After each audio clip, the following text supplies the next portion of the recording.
أعوذ بالله من الشيطان الرجيم بسم الله الرحمن الرحيم. Hazrat Maulana Udin, the first leader of the Ahmadiyya movement after the demise of Hazrat Mirza Ghulam Ahmad, was a renowned scholar, physician, and spiritual leader. Deeply devoted to the Quran and the teachings of the promised Messiah, he guided the Jamaat with wisdom and humility, ensuring unity and adherence to the movement's core principles. The passing of Maulana Udin in 1914 marked a pivotal moment in the history of the Ahmadiyya movement.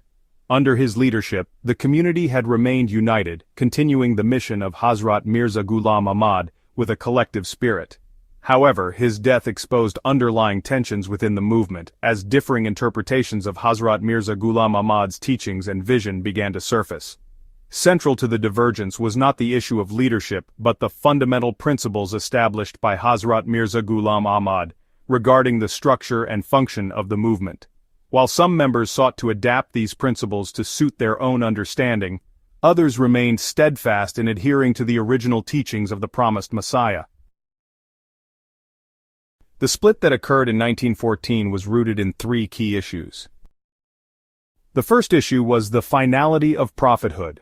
Hazrat Mirza Ghulam Ahmad had unequivocally affirmed the finality of prophethood with the Holy Prophet Muhammad, peace be upon him, as Khatamul Anbiya, the seal of the prophets.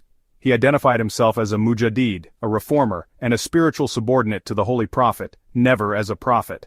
However, following his demise, a faction led by Bashir Udin Mahmud Ahmad within the movement began interpreting his metaphorical statements literally, which led to claims that Hazrat Mirza Ghulam Ahmad was a prophet in the literal sense.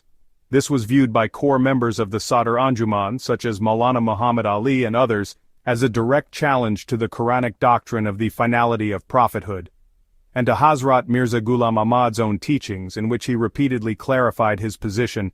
I consider it impermissible to claim prophethood in the real sense of the word. My claim is that I am a mujaddid, raised to revive the true teachings of Islam and serve the faith of Muhammad, peace be upon him.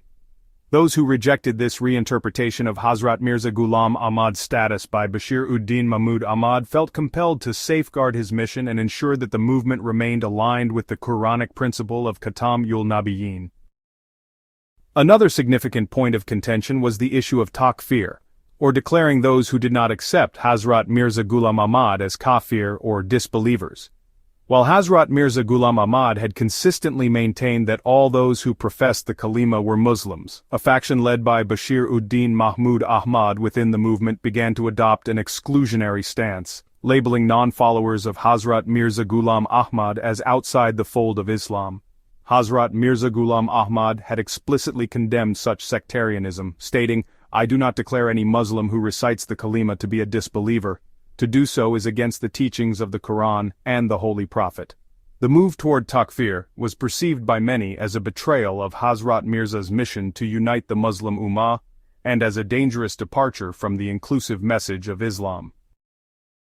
A further point of divergence emerged when certain individuals led by Bashir Udin Mahmud Ahmad within the movement claimed that the reference to Ahmed in the Quran, specifically in verse 61:6, was not about the Holy Prophet Muhammad, peace be upon him, but rather about Hazrat Mirza Ghulam Ahmad.